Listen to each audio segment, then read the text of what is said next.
एक फोटोन को तोड़ा गया, मैटर और एंटी मैटर बन गया। मान लीजिए इलेक्ट्रॉन और पॉजिट्रॉन बन गए, वो टूटे हैं, इलेक्ट्रॉन की स्पिन अप है, पॉजिट्रॉन की स्पिन डाउन है।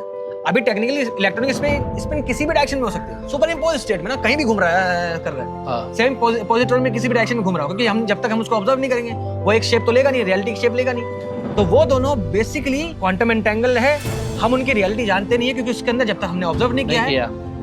ह्यूएवर ने क्या बोला कि मान लो बिलियंस एंड पॉसिबिलिटी हो सकती है उसके स्पिन के अलाइनमेंट की, ऐसे ऐसे ऐसे ऐसे ऐसे या फिर ऐसे, ठीक है। और उस इलेक्ट्रॉन के ऐसे स्पिन पे पॉजिट्रॉन का स्पिन नीचे ऐसे डिसाइडेड है, क्योंकि एंगुलर मोमेंटम कंजर्व रहना चाहिए, मोमेंटम कंजर्व रहना चाहिए मैथमेटिकल फ्रेमवर्क के अंदर। वो सारी पॉसिबिलिटी के लिए अलग अलग यूनिवर्सेस हैं। मान लीजिए एक पॉसिबिलिटी इलेक्ट्रॉन की स्पिन अप थी, पॉजिट्रॉन की डाउन होगी, तो ये यूनिवर्स बन गया। अच्छा, तो मान लीजिए कि अगर हमने उस चीज को मेजर किया या ऑब्जर्व किया किसी भी तरीके से, तो हमारी रियलिटी अब ये है, हमारी रियलिटी। और अगर किसी और ने कुछ और ऑब्जर्व किया तो उसकी वो रियलिटी हो गई, और अब दो नई रियलिटीज जन्म ले रही है। मतलब इस यूनिवर्स स्प्लिट करते जाएगा।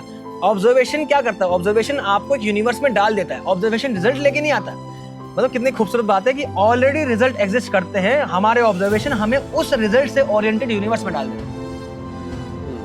ऑब्जर्वेशन रियलिटी को शेप नहीं दे रही है, ऑब्जर्वेशन रियलिटी को ब्रांच कर दे रही है, और हम एक ब्रांच में फंस जा रहे हैं। हम एक ऐसे यूनिवर्स में फंसे हुए हैं जो ऑब्जर्व करते ही अपना रूप बदलता है। मतलब जो सर्टेन वे में बिहेव कर रहा है ऑलरेडी।